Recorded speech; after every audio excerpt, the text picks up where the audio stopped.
945 days, 2.5 years of struggle have finally come to an end for the GOAT himself, Lewis Hamilton. I can't even begin to describe the emotions after he took the checkered flag, and where better to do that than his home race where he won a record-breaking 9 times.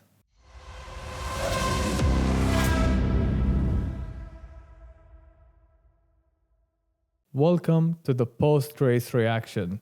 What an amazing race that was. Intense, exciting, everything from damp conditions to wet conditions to dry again to wet again. Let's get right into it, guys. Let's talk McLaren. Boy, did they drop the ball again, huh? Even though they scored the most amount of points yesterday, but they could have easily gotten a 1-2 or even just a 1-3, 2 cars on the podium. They could have done that, but wrong calls, wrong strategy calls. I can't believe what they're doing. They're really throwing it all away every race. Pitted Lando a lap later, threw Oscar under the bus when it was time to double stack both of them. Even if they double stacked, he would have lost, 3 seconds, 5 seconds? He would have came out behind Verstappen. Instead, he just lost a lot of positions. Very difficult to recover. And yeah, he was really fast. He was really, really on top of his game, Piastri, yesterday.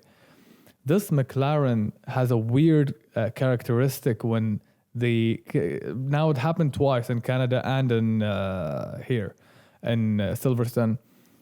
When the track is between wet and dry, so basically damp conditions, McLaren just find this insane amount of grip and they become really, really fast actually. And I don't know where does this pace come from. What's in the car that makes the car so good in these conditions? But when the crossover time began, it became a bit wet enough, but not wet enough, but not dry enough. It was slippery conditions after Lewis took the lead, and Norris and Piastri were at it. They were just eating up the car in front. And they took the lead. They were 1-2 with Norris and Piastri was really, really edging closer to Norris to take that lead as well. And unfortunately in Formula One, the car in front always gets the strategy call. But even with that, they shouldn't have left him a lap later. They really threw him under the bus with that call. All right, guys, let's talk Mercedes. 2 wins in a row right now. How did that happen? Amazing development, amazing upgrades to the car. And if you asked me 2 months ago, Mercedes are going to have 2 wins in a row, I would say that was crazy. Even though last win was because of an accident, but this is the sport, basically. So you can't take that away from them. They're right up there with the McLaren Red Bull. I would still suggest they're a bit behind McLaren Red Bull, but just a tiny bit behind. But they're there, basically. They can win races now. So, I'm really happy for the team. I'm really happy for Lewis. What a performance yesterday.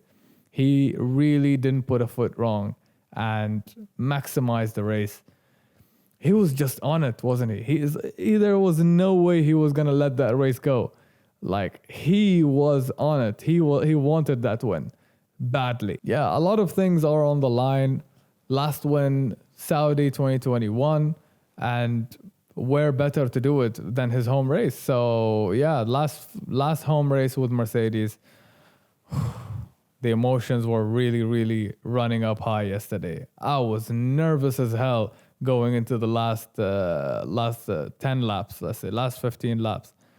Yeah, just he had a chance of getting it done, and he literally didn't put a foot wrong. And the last stint, what destroyed Norris actually was the tires, right? So he put on the soft tires instead of the mediums. They had the mediums, but they bottled that one as well. Anyway, so he put the used soft with Lewis, same tire, exactly. Both used soft, but Lewis managed the tire really well throughout the last 15 laps, where Norris didn't really do as well. So yeah, everything was on point. The management was on point. The pace was on point. There was no way anybody beating him yesterday. Like, if of course, if there were a couple of laps more left, Max would have reached for sure. But that doesn't take away from the performance that Lewis displayed. Overall, great strategy from the team. A classic Mercedes undercut for the win. George didn't really have that much of a good race. Of course, he had the water system issue, which caused his DNF. Bad luck, very bad luck for George. He was on it in the weekend. But yeah, very good race for Mercedes. Really impressive. But that begs the question, did Lewis decide to leave Mercedes in the wrong time?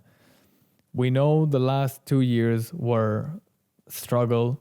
It was they were going through a very, very rough patch. It might have seemed like it's a good idea.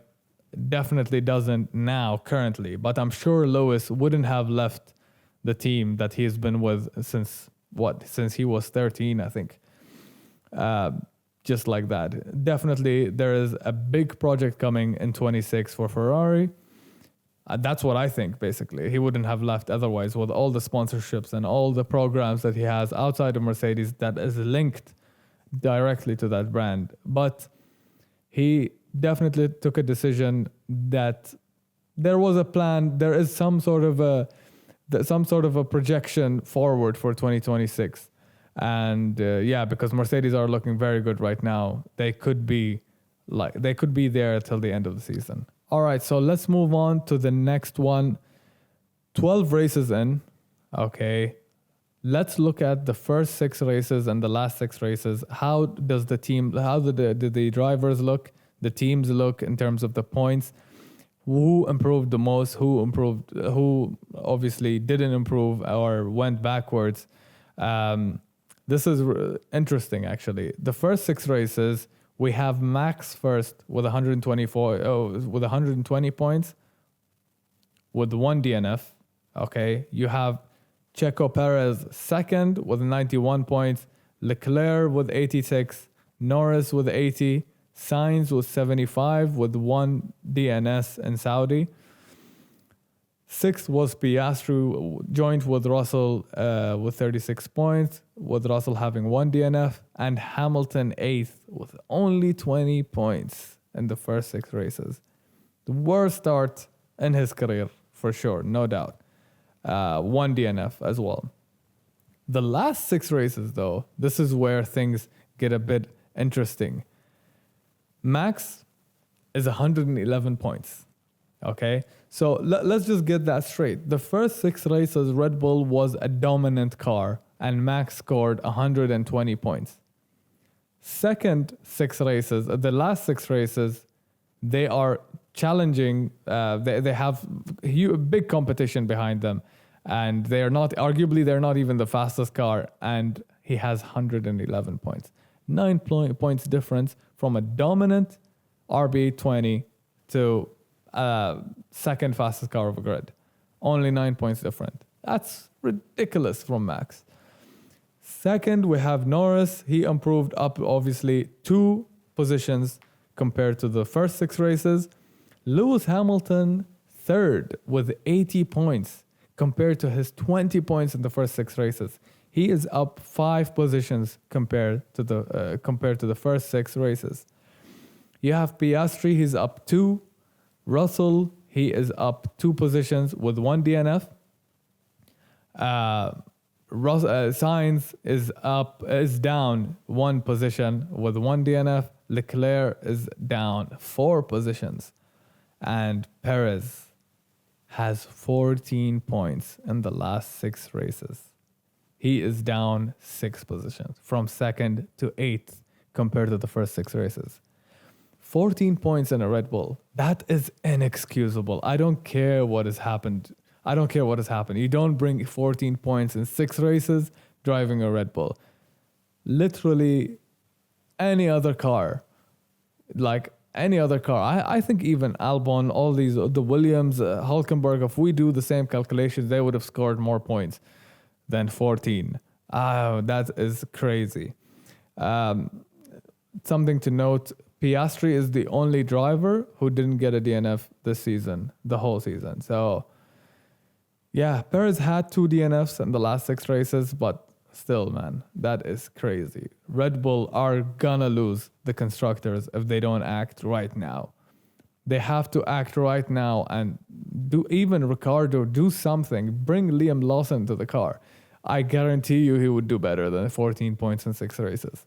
So yeah, guys, what a race weekend we had. What a triple header. I really enjoyed that triple header. There were dramatic moments in Austria with Max and Lando, and Lewis getting the win in Silverstone. Couldn't ask for more, to be honest. Looking forward to the next one in Hungary. Another very good circuit for Lewis. He also has the record there as well for the most amount of wins. I can't wait for it. Let's see the battle between these 3 cars. Will Mercedes be up there again in the next race?